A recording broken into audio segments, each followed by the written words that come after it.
안녕하십니까. 차구영 목사입니다. 오늘은 첫째 부활과 둘째 부활에 대하여 라는 제목으로 말씀을 나눌 때 함께 은혜가 되시기를 바랍니다. 예수를 믿으면 구원을 받습니다. 이것은 하나님의 법이고 하나님이 지키시는 약속입니다. 이걸 어떻게 우리가 알 수 있어요? 성경이 증거하고 있습니다. 예수를 믿으면 부활합니다. 예수 믿는 사람들 가운데 부활이 있습니다. 그런데 어떤 사람은 예수 믿는데 첫째 부활에 참여하고 어떤 사람은 둘째 부활에 참여합니다. 부활은 부활인데 첫째 부활이 있고 둘째 부활이에요. 누구가? 예수 믿고 구원받은 사람들 중에 첫째 부활이 있고 둘째 부활이 있어요. 그 이유가 무엇일까요? 자, 여러분, 이 첫째 부활과 둘째 부활, 예수 믿는 사람들이 얼마나 알고 있을까요? 예수를 안 믿는 사람, 이런 사람들은 부활에 참여하지 못합니다. 근처도 못 갑니다. 왜요? 불신앙은 저주입니다. 반대로 신앙은 복입니다. 그러니까 부활에 참여하려면 반드시 예수를 구주로 믿고 죄 문제를 해결해야 합니다. 그럼 불신자는 아까 뭐라 그랬죠? 부활이 있어요? 없어요? 없어요. 그 이유가 바로 뭐냐면 불신자는 이미 심판을 받은 자이기 때문이에요. 이런 말씀이 어디 있어요? 요한복음 3장 18절에 저를 믿는 자는 심판을 받지 아니하는 것이요 믿지 아니하는 자는 하나님의 독생자의 이름을 믿지 아니하므로 벌써 심판을 받은 것이에요. 그러니까 심판을 받은 자를 뭐하러 부활에 참여시켜요? 이미 끝이라는 겁니다. 그러니까 부활은 누가 하냐? 예수 믿는 자가 하는 겁니다. 예수 믿는 자의 부활에도 신자의 부활과 성도의 부활에 차이가 있다는 것입니다. 신자의 부활이 있고 성도의 부활이 있다는 겁니다. 구약에는 이스라엘 백성이 나옵니다. 이스라엘 백성은 첫째 부활에 참여할까요? 둘째 부활에 참여할까요? 이스라엘 백성은 둘째 부활에 참여합니다. 그러니까 신자하고 백성하고는 동격입니다. 신자의 부활과 백성의 부활은 같습니다. 그런데 성도의 부활은 백성의 부활과 신자의 부활과 다릅니다. 이 차이가 천년 차이입니다. 그러니까 첫째 부활과 둘째 부활의 차이는 천년 차이입니다. 그러니까 백성과 신자의 부활은 둘째 부활입니다. 성도의 부활은 첫째 부활입니다. 자, 백성과 신자는 왜 둘째 부활일까요? 그리고 성도는 왜 첫째 부활일까요? 이스라엘 백성도 예수 믿는 사람들입니다. 어떤 예수요? 장차 오실 예수를 믿고 죽은 사람들이 선택받은 이스라엘 사람들입니다. 신자는 누구예요? 이 땅에 오신 예수를 믿는 사람들입니다. 그러니까 백성은 오실 예수를 믿는 사람들이었고 신자는 오신 예수를 믿는 자들입니다. 그런데 내가 예수를 믿은 자입니다. 내 인격을 총동원해서 예수를 그리스도라고 믿은 자들입니다.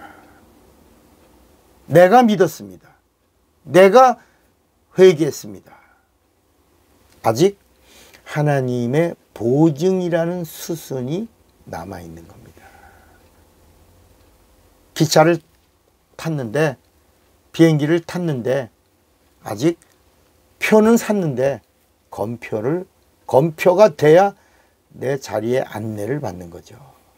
배를 탔는데 표를 샀는데 검표를 안 한 겁니다.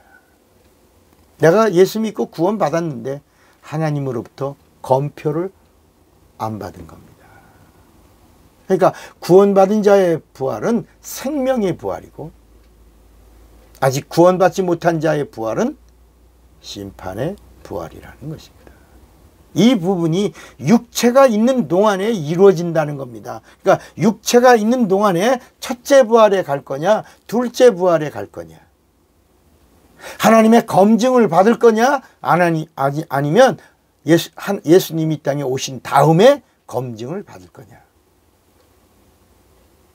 이겁니다.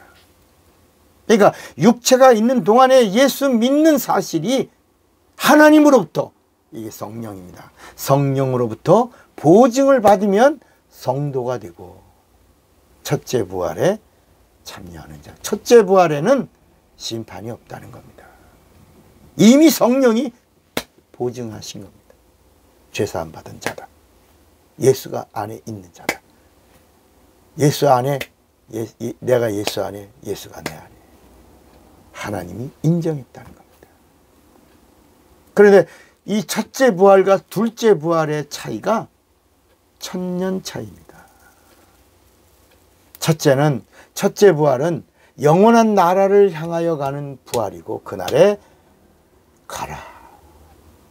너를 위하여 준비된 영영한 그 나라로 가라. 주님이 말씀하십니다. 천국으로 가라. 영원한 너의 처소가 있는 곳으로 가라. 그러나 이 구원, 예수 믿었어요. 이스라엘 선택받은 백성이에요. 그래서 이들은 심판 때 한번 가서 검증을 받아야 돼요. 진짜 육체가 있는 동안에 예수 믿은 자인지, 오실 예수를 잘 믿은 자인지, 오신 예수를 잘 믿은 자인지를 검증받아야 합니다. 근데 여기서 넌 가짜로 예수 믿어. 예수가 없다. 예수가 없다. 넌 집사였지만 예수가 없다. 넌 목사였지만 내 안에 예수가 없다. 그래서 구원에서 탈락된 자들은 불신자들과 함께 마귀와 함께 예비된 영영한 불못으로 가라. 이렇게 하신다. 그러니까 그때 영원한 기쁨과 영원한 슬픔으로 나뉠 겁니다. forever. 영원히. 영원히. 구원은 하나님이 주시는 영원한 선물입니다. 인간은 하나님이 주시는 영원한 선물을 꼭 받아야 합니다. 구원은 선택이 아닙니다. 인간이 반드시 받아야 될 필수입니다. 우리가 구원받아야 될 이유는 하나님의 간절한 소원이기 때문입니다. 모든 사람이 구원을 받으며 모든 사람이 진리를 아는 자가 되기를 원하신다. 디모데전서 2장 4절의 말씀입니다. 하나님이 우리에게 그렇게 원하시는 부분이 있다는 것입니다. 구원은 선택이 아니라 필수입니다. 당신은 구원 받아야 합니다. 예수 믿고 구원 받으셨습니까? 그럼 성령 받으십시오. 신자 되지 마시고 성령 받아 성도가 되시고, 둘째 부활에 참여하는 자가 아니라 성령 받아 첫째 부활에 참여하고 천년왕국도 누리고, 그리고 주님의 나라에 아름답고 영광과 존귀 가운데 입성하는 자가 되시기를 바랍니다. 차구영 목사입니다.